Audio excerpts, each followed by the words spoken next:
all the political power of the world will not prevail against you.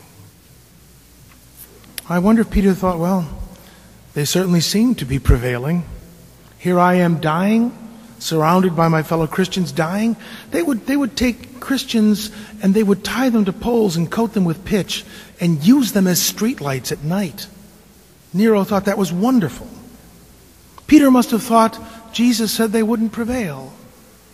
Well, he died and was buried, and they built the head church of Rome over him. Well, just a moment.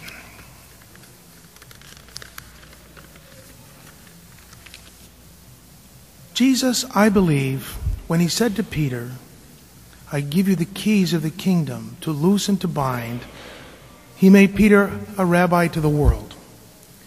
Well, between the year 33 and 310, there were maybe 30 or 40 popes. Most of them were killed. Then there was Constantine, around 312, and one of his successors, Julian, decided to return Rome to paganism. He died on the battlefield. And then in 410, the barbarians invaded Rome. And Innocent I was pope. And then Attila tried to invade Rome in 461 when Leo I was pope. And Leo went out and talked to him, and Attila went away. And then in 846, Muslim Arabs conquered southern Italy, invaded Rome, and looted St. Peter's Basilica, though they didn't find the bones of Peter, though they looked for them. And then around 1000, the German Emperor Otto began to appoint popes. And then in 1311, the French monarchy tried to take over the papacy and move the popes to Avignon in France, and ended up for a century there were two or three popes.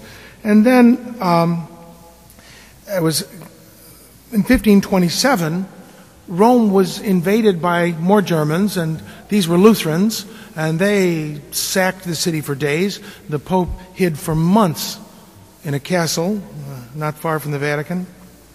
And then in 1798, Napoleon captured Pius VI and took him to France. And he said to Pius VI, my goal is to eliminate the Christian religion and the Catholic faith from Europe. And Pius VI looked at him and said, well, you won't have much better luck than we priests and bishops have had. It's good when you get this. Somebody got that one. The Pope said to Napoleon, who wanted to eliminate the church, he said, bishops and priests haven't been able to do it. You won't be able to do it either. Well, then in the 1870s, the Italian Revolution tried to take over the papacy, and didn't happen. Then, of course, there was Pius XII. Adolf Hitler gave the order to invade the Vatican and to take the Pope, to kidnap the Pope. And then, of course, all of us remember John Paul II in 1981, I think it was. The Russian government tried to assassinate him. Yuri Andropov was the head of the KGB, and he said this about the Pope. This is the head of the Marxist KGB. The Pope is our enemy. Due to his uncommon skills and great sense of humor, he is dangerous because he charms everyone. Because of the activities of the Church in Poland, our activities designed to atheize the youth cannot only diminish but must intensely develop. In this respect, all means are allowed, and we can't afford sentiments. Yuri Andropov, when he became premier of the Soviet Union, apparently ordered the Marxist Party in Bulgaria to hire a Muslim to kill the Pope. Well, that's a short history of the papacy. Don't worry, there will not be a quiz after communion. My point is, oh good, thank God, he's finally getting to his point. My point is this.